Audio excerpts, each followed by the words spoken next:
મહુવામાં આજરોજ ગણપતિ વિસર્જનને લઈ મહુવા નગરપાલિકામાં શાંતિ સમિતિની બેઠક યોજાઈ।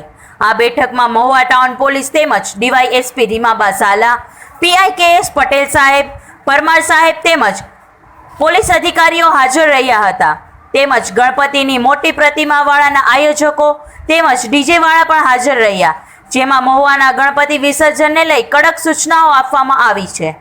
આ બેઠકમાં ગણપતિ વિસર્જનમાં કોઈ પણ જાતના વાદ વિવાદ ન સર્જાય તેમજ શાંતિપૂર્ણ રીતે ગણપતિ વિસર્જન થાય તેવી સૂચના આપવામાં આવી। ડીજે વાળાને રાત્રે 10 વાગ્યા સુધી ડીજે વગાડવાની પરમિશન મહુવાના પીઆઈ સાહેબ દ્વારા આપવામાં આવી। કાયદો અને વ્યવસ્થાને ધ્યાનમાં રાખી ગણપતિ વિસર્જન કરવામાં આવે તેની કાળજી લઈ મહુવાના ટાઉન પોલીસ અધિકારીઓ ચુસ્ત બંદોબસ્ત પણ ગોઠવવામાં આવશે તેમની પણ સૂચના આપવામાં આવી। રિપોર્ટર કૃપા ચૌહાણ, કલમ યુદ્ધ ન્યૂઝ, મહુવા।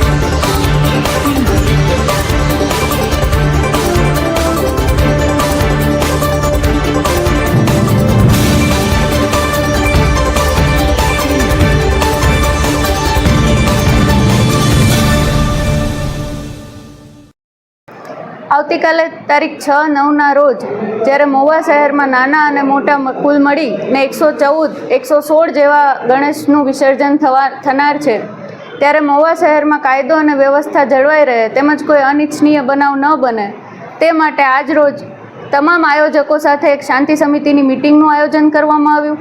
આ ઉપરાંત પોલીસ તરફથી જે સૂચનાઓ છે અને પોલીસ તરફથી જે એક રિક્વેસ્ટ છે એ તમામ જે લોકલ જનતા છે એના માટે એક મેસેજ આપવામાં આવ્યો છે કે તમામ જે બંદર છે જ્યાં વિસર્જન થવાનું છે, મુખ્યત્વે 2 બંદર છે, એક તો ભવાની મંદિર છે અને એક બંદર છે, ત્યાં ગણેશનું મોટાભાગે વિસર્જન થનાર છે, તો એ જગ્યાએ પોલીસનો પૂરતો બંદોબસ્ત રાખવામાં આવ્યો છે। ત્યાં 30 જેટલા SRD જવાનો લાઈફ જેકેટ સાથે તૈનાત રહેશે, જેથી કોઈ પણ અનિચ્છનીય બનાવ ન બને। આ ઉપરાંત સામાન્ય જનતાને એક નમ્ર વિનંતી છે કે જો શક્ય હોય તો આ 2 જગ્યાએ જ ગણેશજીનું વિસર્જન કરે, જેથી કરીને અગર કોઈ બનાવ બને છે તો પૂરતી તકેદારી સાથે પોલીસ પણ મદદરૂપ થઈ શકે। આ ઉપરાંત સમગ્ર સિટીમાં કાયદો અને વ્યવસ્થા જળવાઈ રહે તે માટે 1 પીઆઈ, 3 PSI એમ કુલ મળીને 114 જેટલા પોલીસ અધિકારી અને કર્મચારીનો બંદોબસ્ત રાખવામાં આવ્યો છે।